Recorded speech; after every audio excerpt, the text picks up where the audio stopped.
one form or in all of the forms. The first temptation comes to the intellect. If Jesus had responded to the temptation of the intellect, it would have yielded to the philosophy of materialism. Materialism actually dictates that all that ultimately matters is matter. All that is essentially real in this world is matter and nothing more. Marxism is a materialistic theory. Naturalism, the scientific naturalists who want to do away with the spirit, end up ultimately with a materialistic universe. Only that which is tested and verified in a lab becomes that which is to be believed. The spiritual is marginalized and put away completely. But notice the temptation to the intellect. The temptation assumes this, that if Jesus would perform his magic trick for the individual, take these stones and turn it into bread, they will no longer be hungry. You will be the provider. Number one, they will be full, but more importantly, they will see that you can do anything you want to do. And when you do that, we will follow. They will all follow you. You will not lack for followers whatsoever. I don't believe that is true by any stretch of imagination. All you need to go is to the passages in the Old Testament through the wandering in the wilderness. In fact, in Deuteronomy chapter 8, they are reminded of this very thing, how time and again, in their most dire circumstances and their greatest need, God came through and provided for them. And yet when the crunch came after they came into the promised land, they jettisoned all that belief. Abraham Lincoln, in a very powerful talk on the proclamation of humiliation, warned America that the day could come where American people actually believed that all that had been accomplished by their own intellect, and they did not have to bow in gratitude to a living God who had made it possible for all of them. The intellectual struggle is huge. Bertrand Russell was once asked why he didn't believe in God, and he said, "I just do not see enough evidence." Only a week ago at Princeton, a young 21-year-old man, eyeball to eyeball with me after we'd gone toe-to-toe in the open forum. When I asked him, I said, "What do you have against Jesus?" He said, "There's just not enough evidence." And I said to him, "All you're doing is quoting Bertrand Russell. I'm asking you, do you really believe there's not enough evidence?" And then we can go back and forth on this. The person who said to Bertrand Russell, "Why don't you believe?" And he said, "Because there's not enough evidence." The person said, "Do you think you're talking about the absence of evidence for you or the suppression of evidence by you?" I had a professor at graduate school who had 3 earned doctorates, had quite a weird sense of humor. He would come up with all kinds of stories every now and then, which was helpful because the stories we understood. Much else of what he said we often didn't understand. But in this story, he talks about this man who woke up one morning and looked at his wife and said, "I think I'm dead." And the wife said, "What do you mean you're dead? You're talking to me." He said, No, I really think I'm dead." And this, after a few weeks of this kind of stuff, you've really got to pass it on to the medical people, the men in the white coats, as it were. So she took him over to see some doctors, and there were psychiatrists, and they were trying to establish for him that he was actually deluding himself with this. He was very much alive, but he wouldn't buy it. So then she took him to a team of doctors sitting there in their coats, and they were zeroing in on one thing.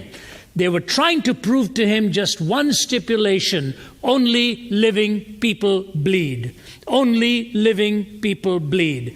Overhead charts, projectors, data, information, all this stuff to make him accept that only living people bleed.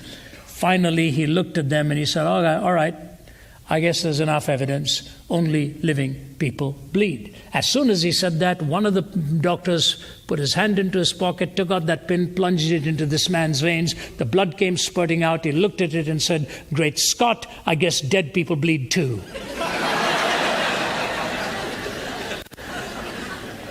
It was many years ago. I remember doing an open forum at Princeton. I was back there again, as I said last week. Years ago, I was doing a forum. And they told me they were bringing out the heavyweights, philosophical heavyweights, who were going to take on the challenge of what I was going to talk in defense of Christianity and examining atheism. And at the end, so I was really, you get uptight about this. You're thinking who these heavyweights are, these boys or these women, highly knowledgeable in some discipline that I know nothing about. And at the end of my talk, we had about an hour of questions. There was no heavyweight question that I heard. So I finished it, and then next night I did a second forum, and one fellow stood up in the question and answer, and he said this to me. He said, last night we brought some of the heavyweights out here to challenge you, and not one of them stood up. And as we were walking back, I looked at one of them and said, what's the matter with you? You told me you wanted to come and take him on, and at the end of the talk, when he gave you that 1 hour first question, you boys didn't do it. Say anything. What happened? And he said, here's what they said to me. The arguments were too powerfully stated in order for us to really challenge them. But our minds have remained unchanged. So the man standing at his feet with a full auditorium said to me, what do you want me to say to them? I said, if they were listening, my opening line was, I will do my best to demonstrate for you today that your problem with God is not intellectual, it is moral. So that's all I have to say to them. You see, the intellectual side of it, you can keep debating from now till kingdom come. We talk about the theory of origins. We talk about the specified complexity of the way human life is, and sometimes comes under the genre of intelligent design. Nobody would ever convince you that a dictionary developed because of an explosion in a printing press. Why not? Not just because it's thick, not just because a lot of it makes sense, but the specificity and the complexity of the nature of language to take you from the beginning to the end shows to you that there is an intelligence behind it that needed to put that together. And that's only a handful of a few thousand words and 26 letters in the alphabet. In your DNA and mine, there's 3.1 billion bits of information. 3.1 billion bits. My professor of quantum physics at Cambridge University is a renowned physicist by the name of John Polkinghorne. He was actually the dean of Queen's College, Cambridge. Not a man high in stature, but brilliant, and his books have been acclaimed as the finest in the world of quantum physics. I'll never forget the one day he was giving a lecture on just one of the contingencies that had to be specific in the early picoseconds of the formation of the universe. Now, to most of us uninitiated in that terminology, let me explain what a picosecond is. A picosecond is so minute a fraction of time that it is actually given a name to be attached to that object which is traveling at the speed of light. How long will it take that object traveling at the speed of light to cross one single strand of hair? That's a picosecond. And if you got my problem, it wouldn't take very long to cross that. You know what? When we start talking like that, we're really bordering very near abstraction. Try to think of a picosecond. It has passed before you probably can even think about it. And he was looking out at a window and talking to us, and he says this. He said, you know, about 30-some contingencies had to be so finely tuned and so precise, and the margin of error so small. And that day he was dealing with just one of those contingencies, the relation of the expansion to the contraction forces, how exact it had to be in the early picoseconds of the formation of the universe. And this was the analogy he gave us. He said, do you know how small the margin of error could be in that relation of expansion and contraction forces?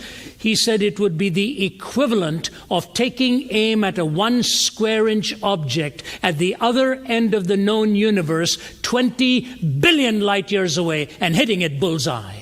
Amen. It's one of those. You take all the other laws that had to come into focus, the exactitude demanded of just the strong and the weak forces, and how precise it had to be. And in typical English understatement, he looked at us, he said, you know what? There's no free lunch.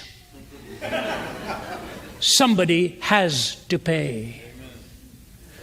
I remember once teaming up at the University of Witwatersrand in Johannesburg, South Africa, with a famed astronomer by the name of David Bloch. David Bloch put up a screen, a slide of a screen. He is still very much active in the field of astronomy. He put up a slide on the screen and he said, "You know how many stars you're looking at right now? You're looking at 100 million of them in this picture." And we were at this vast university audience, and Bloch looked at them and he said, "I have a question for you. Do you know how long it would take you to count these if you took one per second?" He said, 2,500 years. See the immensity, the vastness, and the specificity. It is so finely tuned that, let me just quote two great skeptical scientists for you. One is Sir Frederick Hoyle, who was an astronomer at Cambridge, and his colleague was Chandra Wickramasinghe, who was at Cardiff. Wickramasinghe is from Sri Lanka, and Hoyle from Great Britain. And these two men did their studies on trying to establish the possibility of the world happening by accident. Neither of them is a Christian. And here's what Hoyle and Wickramasinghe came out with. When they were looking at the biochemical makeup of the body, they're not looking at anything else right now, just the biochemistry of the body and the enzymatic makeup. Here's what they concluded mathematically: the possibility of it happening was 1 in 10 to the power of 40,000. That means 1 in 1 followed by 40,000 zeros. So you know what Frederick Hoyle said? It is mathematically impossible, considering the number of atoms in this universe, for this to actually happen randomly. So my conclusion is this, says Sir Frederick Hoyle, that spores from another planet were somehow brought into this one. I'm not kidding you. I'm not making this up. And they tell the Christian he or she lives by faith. And you know what? He's not the only one. The panspermia theory was actually spawned by pardon the pun, spawned by a European, I think a Swedish or a Polish physicist. And the other one who subscribed to it is Sir Francis Crick. Crick is one of the brightest minds ever. He was given the Nobel Prize for cracking the code of the DNA. And he said this: the formation of this world is almost a miracle. And so I yield to the panspermia theory that it could not have come from nothing, and non-consciousness could not have produced consciousness. And he took of all the impossibilities and said some spaceship or something brought spores from another world to seed the earth. You're telling me their problem is intellectual? Take a look at a practical side of it. We're living in one of the wealthiest countries in the world. Now, I have no doubt there are spots in your part of this beautiful part of the world as there are where we live. There's poverty, there's deprivation, there's lack. We know that. It doesn't take long to drive around and see that. But the country from which I come, India, has more deprivation and more need than you can think of. It's a nation of over 1 billion and a lot of deprivation out there. If you have seen the movie Slumdog Millionaire, you'll see some of the tragic underbelly of that side of the reality. India is one of the most religious nations in the world. America is fast becoming one of the most pagan nations in the world. No school in India that I know of would object to me singing carols at Christmas time. But many schools in America that I know of would ban me from doing that. Explain that to me. We have all the bread that we want at the table of these sophisticated people who want to block us and take away from us the freedom to believe in the transcendent, personal, moral first cause, because they try to tell us it is intellectually incredible. Jesus said, you know what? That's not the problem. It is written that man shall not live by bread alone, but by every word that proceeds from the mouth of God. One of my favorite authors of all time, it was the author Malcolm Muggeridge, I believe the greatest journalist of the 20th century. One of the great thrills of my life was to have an afternoon with him and his wife Kitty in Cambridge years ago. Never forget it. Every now and then I pick up the one book that he signed for me, one of his own books. He was quite hunched over, almost a gargoyle-like appearance, you know. He was so brilliant in the use of language. If you have never met Muggeridge or never read Muggeridge, you've missed one of the best users of the English language of all time. And Muggeridge used to teach journalism in his younger days in India. He was a freewheeling liver, lived in the ways without any moral boundaries. By his own admission, he wrote a 2-volume autobiography of his journey to Christ, and one of them is called The Green Stick, The Chronicle of Wasted Years. That was volume 1. The second volume was called The Infernal Grove, and ultimately he wrote Jesus Rediscovered. But in this first volume, The Green Stick, A Chronicles of Wasted Time, he tells the story of how he stepped out of his quarters one morning in India, in the south of India, and he went to the river to have his bath. And as he was soaking up the water, he saw in the distance the silhouetted figure of a woman who was herself getting into the waters to have her bath. Muggeridge, knowing no boundaries, decided he was going to try and see if he could seduce that woman. Here at dawn, he's swimming towards her, and in his own words, he said, "Deep inside my heart, I knew what I was doing was wrong, and the voice inside me saying, don't, don't, don't. But I swam harder to get closer to her." And of course, one can imagine the woman watching this happen, a village woman there, and not only seeing somebody coming towards her, but as he emerged from the water, she's a foreigner standing up, staring at her eyeball to eyeball. And Malcolm Muggeridge says, "As I emerged from the water and shook the water off, I was looking into the eyes of a woman who was a leper." He says, as she put her hands up to protect herself, those extremities were all worn out, the nose worn out, the eyes and all of that. He said, and as I stared at her, I didn't know how to react except to mutter to myself, "What a lecherous woman."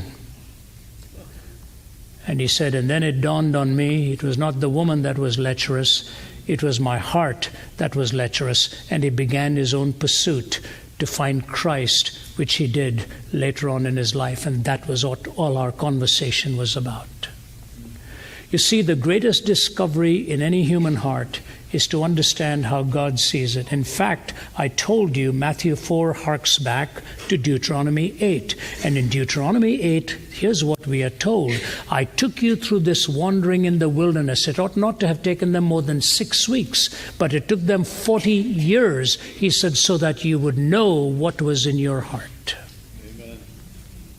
He wanted them to see how hostile you and I are. The lust of the flesh, the lust of the eyes, the pride of life. Even if you were to take the first two away, the pride and conceit factor, which is the ultimate resistor to the grace of God, is something that stalks all of us. We really want to do it our way. The intellectual appeal came to Jesus, and Jesus has begun. "It is written, man shall not live by bread alone, but by every word that proceeds from the mouth of God." C.S. Lewis put it in these words so brilliantly and so cogently. He said this, "You do not have a soul. You are a soul. You have a body." Amen. You do not have a soul. You are a soul. You have a body. And if you are a soul, then the greatest need you really have is for God's word, which is true, to help you to understand what life is really all about and what brings ultimate purpose. Jesus gets to that in the third temptation.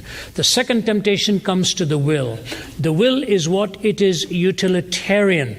To make this, the number one would have yielded to materialism. Had he yielded to the second temptation, it would be utilitarianism. Now, I have to pause for a moment, because if you're a student of philosophy, you might want to take issue with that, because in a classical sense, utilitarianism is actually of the philosophers Bentham and Mill, where you have to weigh out in decisions societally what is the maximum number of good for the maximum number of people. That's the way utilitarianism philosophically designs itself. I'm using it more in a popular sense here of utilizing God, using him for your own purpose. Sort of utilizing spirituality, becoming religious because at that moment it will serve your purpose. Sort of like a slot machine, putting in the right coin or stating the right mantra. There's a bumper sticker that was doing the rounds in the 80s and in many parts of the U.S., which said on the back, as long as there are math tests, there will always be prayer in schools. It's true. You can't ban a student from praying when he's looking at a question paper in an exam and he knows he's going to flunk it. You better believe he's going to call out to God. In fact, I don't know how many of you know the name of Richard Dawkins. Do you know the name of Richard Dawkins, that very noted atheist, belligerent atheist? I want to tell you something fascinating that happened, and this is a true story. It happened a few months ago. He was on a radio program on the BBC live, and he was dialoguing with one of the ministers of St. Paul's Cathedral. And he was, as usual, Dawkins just very belligerent and hostile and verbose and all that he does to criticize believers. And he said, Christians are basically very unintelligent people. He said, if you want to ask an average Christian even to name the Gospels, they won't know it. They don't know it.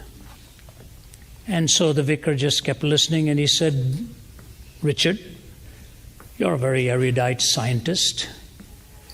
And Richard's just nodding, He said, your favorite book is The Origin of Species, right, by Darwin?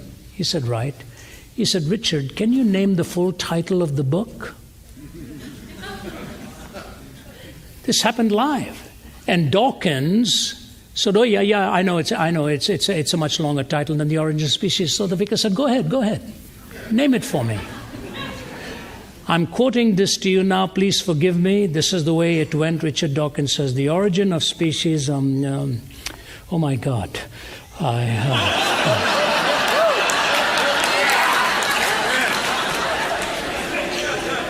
The ultimate proof of the sovereignty and omnipotence of God is that it even takes an atheist who doesn't believe in him to call upon him to remind him of the title of the book that helped him deny him.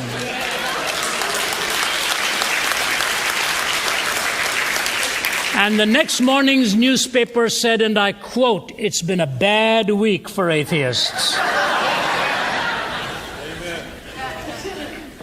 You see, the using of God, we use it either profanely or we actually use it in a very pragmatic sense. God, please help me with this exam today. God, please provide for this. God, please provide for that. I want to tell you something. If you got a miracle today, for something that you had been longing for and you got it, and you say, thank you, Lord. You walk out of here tomorrow and another tragedy strikes, you will want another miracle again, as will I. And what you end up doing is what Alexander Pope says, we've snatched from his hand the balance and the rod, we've rejudged his justice and become the God of God. We've snatched from his hand the balance and the rod. We've rejudged his justice and become the God of God. I told the audience in the earlier service, without going into details, I won't go into details again. I injured my back in the mid-'80s and suffered with a lot. 3 herniated discs, L3-4, L4-5, and then L2-3. And so in 2002, I was bracketed down in a major surgery, 2 titanium rods with 8 screws that just bolt me down. It gives me stability, it takes away any flexibility. And for years and years, you just hope some relief will come, some relief will come. And last year, a friend of mine from Singapore, long story, I won't go into the details, he said a prayer for me, and something incredible happened. And for the first time in many, many years, I felt that relief taking place, that pain going away. And I was not able to sit down on a chair, cross my leg, and tie my shoelace. And after that, 2-3 days later, here I was doing it, go through security, and you sit down on a chair, cross your leg very, very boldly now, and you're proud that you can cross your leg, and tie your shoelace and so on. And I often think about it, and I say to myself, Lord, 27 years was a long time to be injured. Am I completely out of the woods? I don't know if I'm completely out of the woods, but I do know that what I lived with the inflexibility there, has so dramatically changed.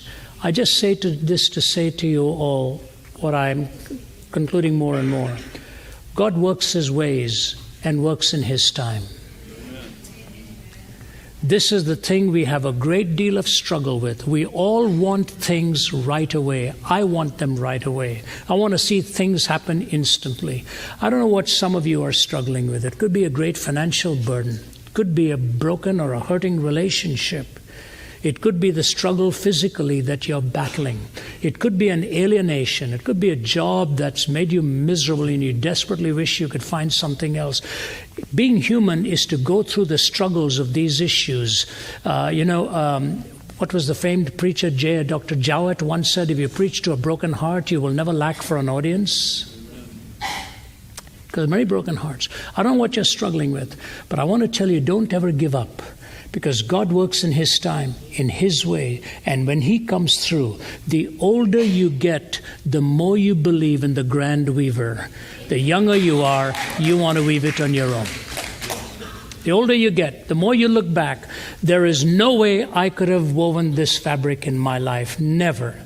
Not one of my sisters, my sister was a pastor's wife in Toronto, one of our friends from our childhood days. People used to play cricket, used to play marbles, grew up together and so on. I was the loser of the bunch. I'm not kidding you. I was the loser. The day the examination results came, I would run away and hide because all the other ones were right at the top. I had to keep searching through the newspapers till I found my number. And this fellow, who's now a very highly placed man in Washington, he's from India. He was visiting my sister, and my sister is telling me this. He sat across the table and said, "Whatever happened to Ravi? How did all this turn out?" I said, "Thanks a lot." She said, "We all burst out laughing." He said, "Of all the group out there, I never thought anything would come of his life." He was right. Neither did I. Neither did my family. Neither did my parents. And that's what ultimately took me to a bed of suicide at the age of 17. When you lose hope, the only thing you want for is to not feel anymore. But look at the grand weaver. Look at the grand weaver. How he weaves a design, how he has a plan. And I can assure you, when you trust him, you depend on him, you lean on him, he will bring that design to pass in a way at the end of life you will say, it's all of him and almost nothing of me in here. And so he says this, you shall not test the Lord your God. What would have happened if Jesus had said, let me jump to see if he'll protect me? The tempter would not have had to come back again, because he came back again to keep him from the ultimate leap, the leap onto the cross, where he was going to be in such unbearable pain. In English, we use the word excruciating. It actually comes from two Latin words, excruciatus, which literally means out of the cross. Excruciating pain is analogous to the description of what the cross actually meant. That's why Roman citizens were barred from being crucified unless it was for treason. The barbarians invented it. The Greeks picked it up. The Romans inflicted it except on their own people. That's what the cross was all about. And how God in his mercy provided the cross for your redemption and mine, so that he took his son all the way to the place that he promised he would ultimately take him. And we see how in that sacrifice our own soul's healing was ultimately provided. Amen. Many of you are familiar with an island not too far from here and its story, Kalaupapa in the island of Molokai. Years ago, my wife and I had the privilege of going there. And she doesn't know this, but between the two services, we've been offered to be taken there again while we are here on vacation, so I look forward to that. But when you go to Molokai, one of the most beautiful spots in the world's tallest sea cliffs, I think 12,000 feet or something like that, if I'm not mistaken. I don't remember exactly. 8,000, 12,000. It's beautiful. And what happened there was all of the victims of leprosy were put away there. And you know, there's a book written by a young woman there called Olivia, now then in her older years. If you see the early pages and see her photograph, a beautiful young woman, as the pages go, you see what leprosy had done to her. And in one of those pages, she writes a letter to the actor Alan Alda. She said, my one pleasure in the evening is watching your program MASH. She said, I laugh, I enjoy it. She said, but Mr. Alda, something terrible happened in your show today that hurt me deeply. You walked into a dirty, filthy room and you made the comment, what do you think, this is a leper colony? She said, Mr. Alder, I have leprosy. I am not a leper. I am a person who has leprosy. Amen. The man who went there was Joseph Damien from Belgium. And he touched them, built a chapel for them, preached to them every day, until one day he poured a boiling kettle of water that fell on his bare foot, and he realized he didn't feel it. And it dawned on him he'd contracted leprosy. You know, while we were walking around, the gentleman showing us, I saw Damien's grave. I said, is Damien buried here? He said, no. I said, then why is the marker here? He said, they wanted to bury him here, but the Belgian people said he's one of our heroes, we want him back. And so the people finally negotiated. Some books say the arm, others say just the hand, that the hand was taken and buried there because the people wanted to keep the hand that touched them.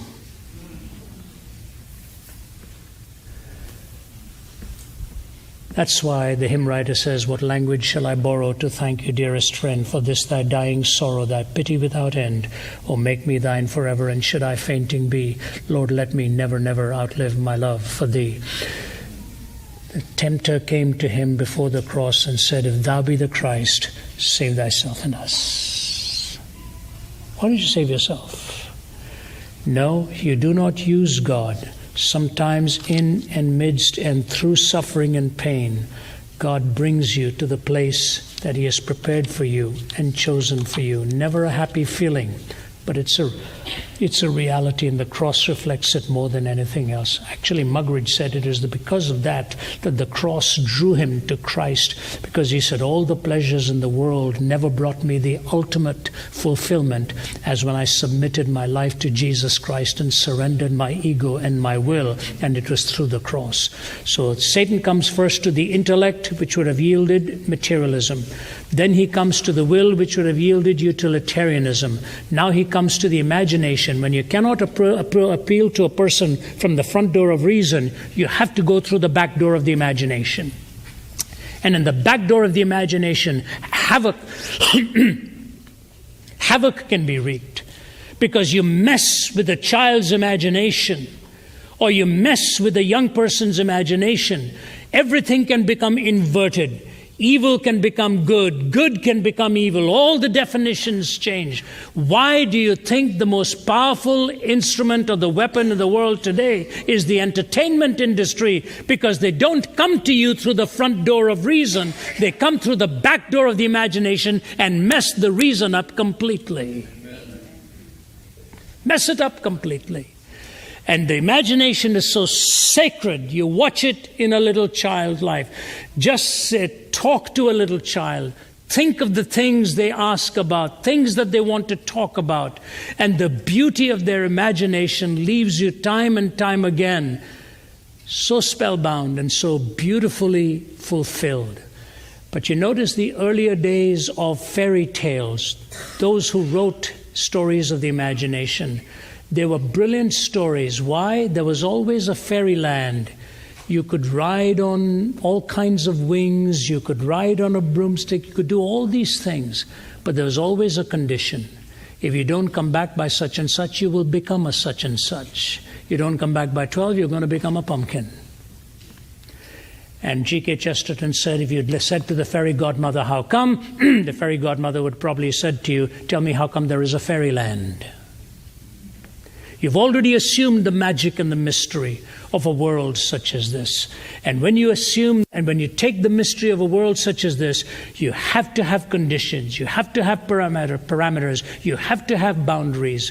The happiest person is not the one who lives with the freedom of illicit sexuality. That person is the most enslaved. Truly. In fact, the loneliest moment is when you have just experienced that which you thought would deliver the ultimate, and it has let you down. It lets you down. I give you the classic example of Oscar Wilde. Oscar Wilde wrote the book, The Picture of Dorian Gray. It is almost, I think, autobiographical. Oscar Wilde lived with immense pleasure. Unbridled pleasure. The dandyism movement spawned by him, all of the colors which he had with flair and so on. He was brazen about his indulgence. almost reflected again by the French philosopher of recent times, Michel Foucault, who ended up dying of AIDS because he's the one who coined the phrase, live without boundaries. When Wilde is dying, he asks for a priest. Tell me why. Oscar Wilde asks for a verse to be put on his gravestone, which I have seen. He selected a verse from the book of Job, a book known for suffering. Some time ago, my colleague Matt, who travels with me, and I were in Australia. And there was I say this very truthfully, a handsome young man, well-built, solidly built, nice-looking guy. He had written to my assistant, Julie, who's here, I think, in the audience now, and said, can I see Ravi? Because his messages and all of that really rescued me from a horrendous life. And he told his story in that letter. So I agreed to see him. And here walks in this good-looking guy, and I'm sitting down in this the lounge of the hotel, and I said, how are you doing? And his opening answer to me was, lucky to be alive. I said, wow. I said, I don't often hear that. He said, well, you know my story, don't you? And the wheels started to turn, and I tried to remember all that he'd said. He worked, in his own words, as a male prostitute in Hollywood. He said, I could give you a list of my clients and tell you all that I did. He said, Ravi, I'd be out every night with the best of them. He said, I knew no boundaries. I'd go in either direction. Whoever wanted my services for the night, I went. He said, I finally contracted AIDS. And he is now sitting there across the table telling me, I'm just lucky to be alive. I said, how do you feel when you were going through all of this? He said, come back at 3 or 4 a.m. and I'd lie down in bed and I'd weep and say, what's happened to my mind? What am I doing to myself? He said, I have had all the money I wanted. I was on the top 10 list as a model being paged by all of this. In an incredible story, he turns his life over to Jesus Christ. Dramatically transformed. A beautiful young Australian gal who was a pediatrician fell in love with him. They're married, they're building their home and their family together in Perth, Australia now. And as he shares his testimony, he tells the story. The whole path to pleasure was nothing short of a self-destructive lifestyle. Amen. Yes, you can have pleasure, but the pleasure that God intends for you is the pleasure within the sacred. It's a pleasure within the sacred that is inviolable. When you enjoy pleasure within the sacred, it is a perpetual novelty. When you desacralize pleasure, you end up with total emptiness. Hence the Foucaults, the Sartres, the Oscar Wildes, and so on. The life that never fulfilled. So what is it that Jesus ultimately says to him? You know, as this whole thing comes to naught, what actually happens is the third temptation comes for the philosophy of hedonism. I'll give you all of the pleasures of this world if you will just bow down and worship me. And Jesus' answer is so simple, so simple. He takes 2 words, proskuneo and latreia in Greek. Proskuneo we transliterate to prostration. Latreia, we get the word for service. There are 4 words in the Greek for worship. Proskuneo, latreia, liturgia, from which we get liturgy, and homologia, meaning the same word, the amen side of life. He takes the first 2 most often used ones. He said, you shall prostrate yourself before the Lord your God alone, and him only shall you serve. Your hands and your head. You come with reverence and you come with service. The same words that Joshua uses to worship the Lord your God, and him only shall we serve. I tell you today, this temptation story leads to the purpose of what life is all about. Life is ultimately a relationship with God, and you either find it or you walk away from it, and you will never find meaning and purpose outside of it. Or you may have punctuated meanings, you will never have ultimate meaning. I want to close with a couple of applications here. The first is this. What does worship really mean? How do we come to terms with it? I like to give a very simple statement about it. It is the sense and the service of God. And it is coextensive with life. You don't just come here to worship. Your life itself is an expression of worship. But Archbishop William Temple had one of the most profound definitions, and I like it because it gets every angle well. He says this: worship is a submission of all of our nature to God. It's the quickening of conscience by His holiness, nourishment of mind by His truth, purifying of imagination by His beauty, opening of the heart to His love, and submission of will to His purpose. All this gathered up in adoration is the greatest expression of which you are capable. Do you notice how he pulls everything together? Emotions, will, imagination, heart, conscience, all of that. He is answering the ultimate question the Greeks raised. How do you find unity in diversity? We make the mistake of thinking we have to find it on the outside. We must, but we will never find it on the outside until we first found it on the inside. That's what worship does.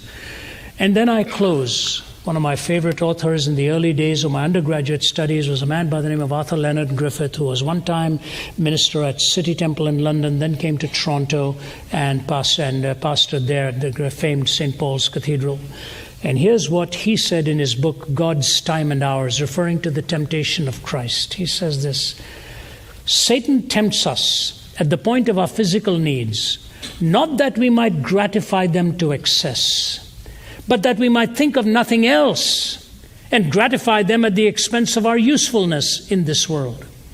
Satan tempts us at the point of our ambitions, not that we might engage in positive evil, but simply accept the fact of evil, learn to live with it, come to terms with it, and maintain a discreet silence in the presence of it.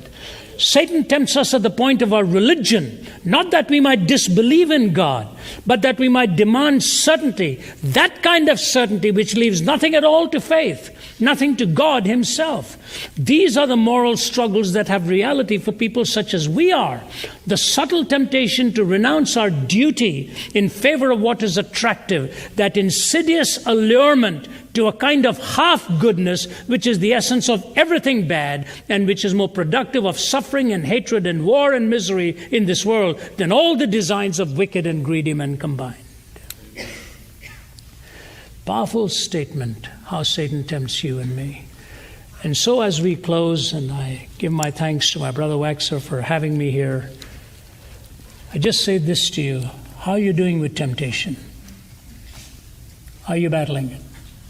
Has it waylaid you? Are you living in that no person's land of half-hearted commitment? Or are you willing to say, I need the strength of God to be able to resist? In Romans 7, Paul says this: that which I want to do, I don't do. That which I end up doing, I detest. O wretched man that I am, who shall deliver me from this body of death? And then in chapter 8 he begins, thanks be to God, through the Spirit that lives within you, how He gives you that rescue. And so I'm going to give you an invitation that I gave the folks this morning as they responded. I'm going to ask you to pray with me. And just bow your heads in prayer and listen to the voice of God. If some of you are saying today, Ravi, I've battled temptation and I've not done well. I want God to help me. I want to renounce those private ways and make the change and have the Lord give me the strength that I really need to battle all of this. And today, I make that commitment. Or it may be that some of you are even willing to say, as some did this morning, Ravi, I've never known Christ, and I really want to know Him this morning. So if you're coming to Christ for the first time, or you're struggling in temptation and losing, and you want to make that turnaround, I'd like to pray for you. Please do this not because anybody else is doing it or it's going to make somebody else happy. Do it because the Lord is prompting you in your heart that this is your moment, this is your time.